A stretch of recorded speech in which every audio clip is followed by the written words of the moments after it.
Bom, é isso aí, estamos de volta com mais um Papo nas Estrelas. Hoje a gente vai falar sobre o 6º episódio da 2ª temporada de Star Trek Picard, que chama Two of One, né? 2 de um, 2 do mesmo, né?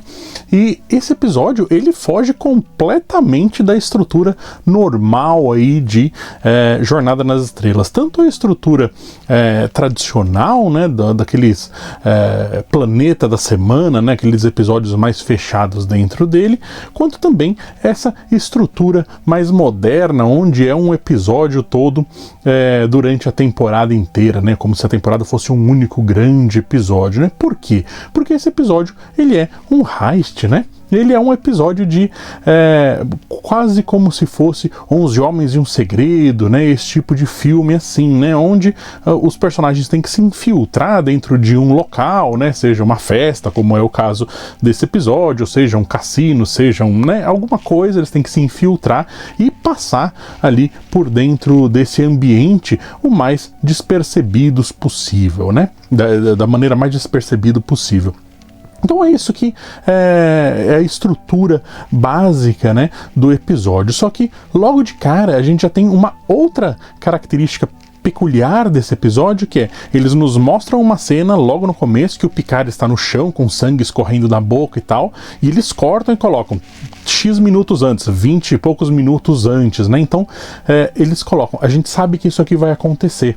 Então o episódio deixa de ser aquela estrutura de o que será que vai acontecer e passa a ser um como isso vai acontecer, né? A gente já sabe o que vai acontecer, a gente só não sabe como. Como que a história que a gente está vendo se desenrolar vai desencadear naquela cena que nós vimos no começo, né? E também coloca ali um timer, né? A gente sabe quanto tempo vai demorar para aquilo acontecer. Isso eu acho super, super interessante, porque é uma maneira de colocar mais emoção, colocar mais necessidade, né? Aquele vai acontecer, você só não sabe exatamente como que aquilo vai desencadear naquele ponto. Isso eu acho super divertido, né? É uma maneira mais criativa de desenrolar a história, né? De mostrar como que a cadência de eventos vai chegar naquilo.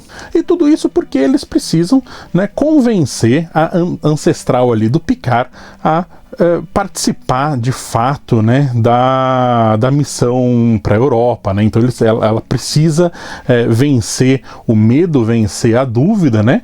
E justamente participar da missão. E tudo isso é feito, obviamente, com um discurso do Picard, né? Não é o melhor discurso do Picard de toda a história, não, porque o Picard é um personagem que tem uma infinidade de discursos excelentes durante anos de série, né? E várias séries e filmes, agora uma outra série, né? A série original, agora a nova série.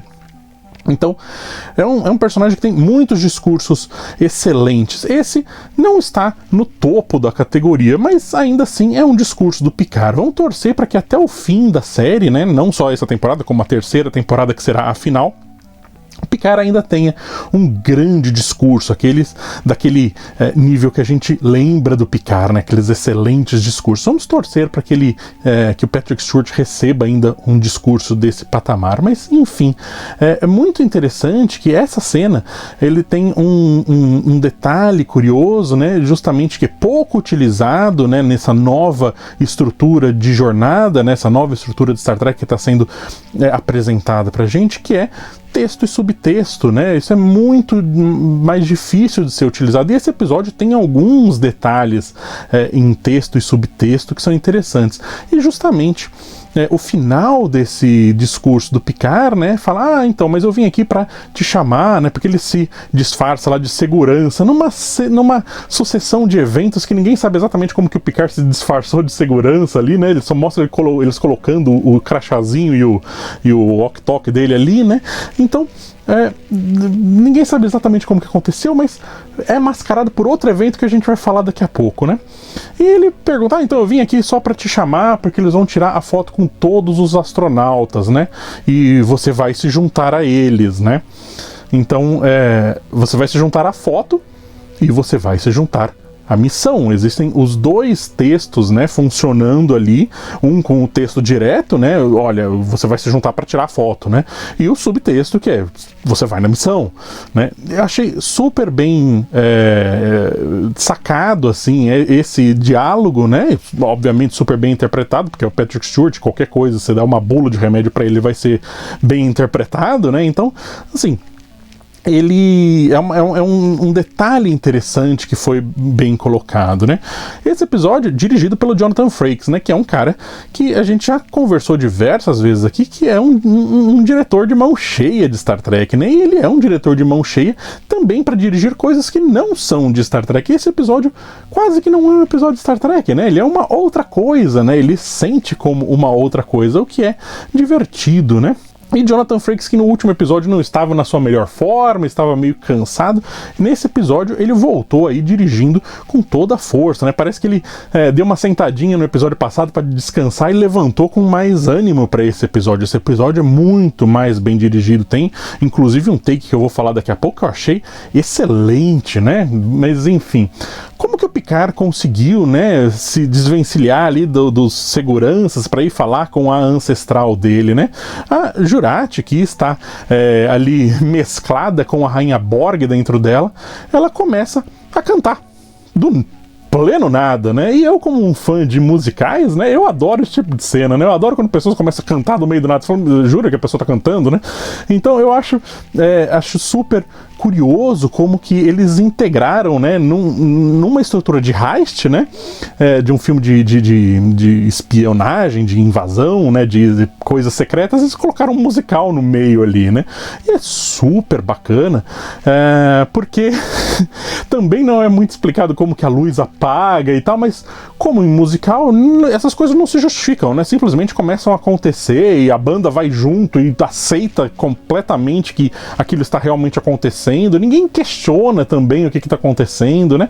Eu acho que funciona porque se torna um musical. Dentro da narrativa de musical, esse tipo de coisa funciona. Ninguém questiona quando o cara levanta da mesa e começa a cantar no meio de um musical, né? Então,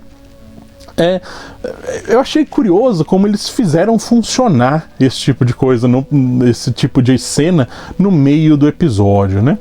E, enfim, ela vai cantando e tal, e isso chama atenção para ela, obviamente, né?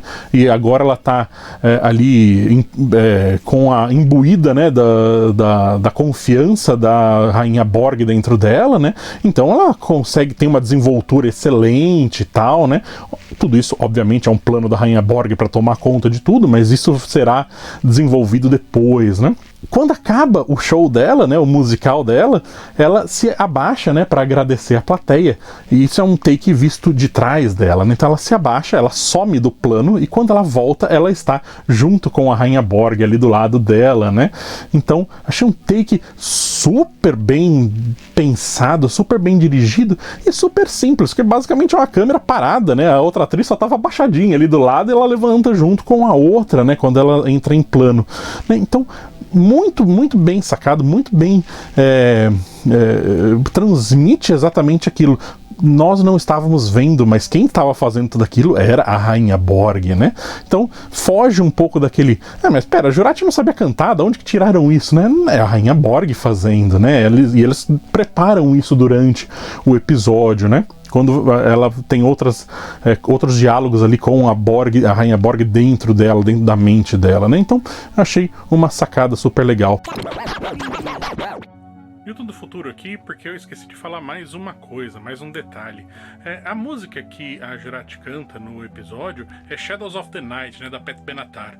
E essa música foi muito famosa e tal, e essa música, o clipe dessa música, ela tem uma leitura relativa com o tema dessa temporada e também uma leitura com o tema desse episódio, né? No clipe, ela está entrando num avião, na verdade ela está sonhando em entrar num avião, né? Então é a pessoa que trabalha ali na linha de montagem, de manutenção do avião, e ela sonha em entrar nesse avião, né? E esse avião justamente para lutar contra os nazistas ali na Segunda Guerra, né? Então lutando, bombardeando ali, destruindo tropas nazistas, né? Então Vamos lá, 2 subtemas aí, né, que existem relações com tanto com esse episódio quanto com essa temporada, né? Então, primeiro o tema da ancestral do Picard, né, que quer entrar na nave, mas tem medo, tem dúvidas e tal, então existe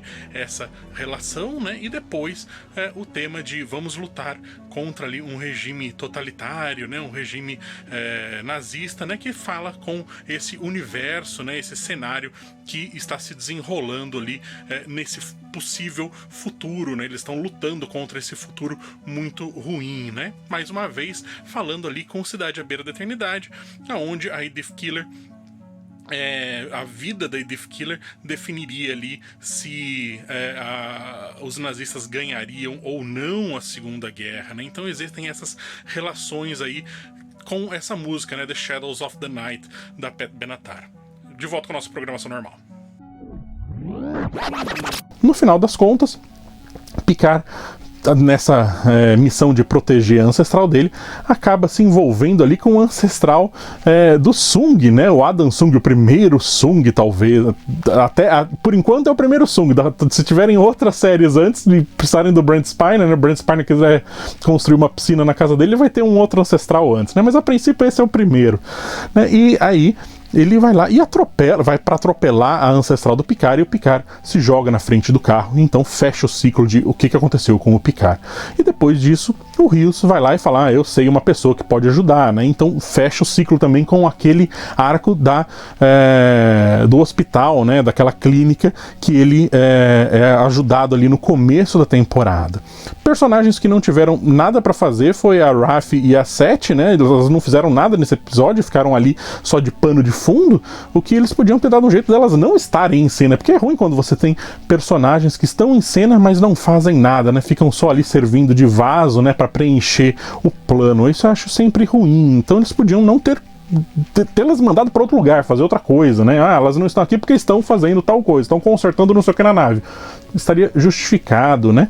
Acho um pouco ruim isso, mas nada que atrapalhe o episódio também. Eu achei um episódio divertido no final das contas e inesperado, porque ele traz ali uma vida nova, um fôlego novo para a série que estava precisando já, porque no episódio passado já estava começando a demonstrar cansaço, estava começando a demonstrar ali perda de força, né, no meio desse episódio.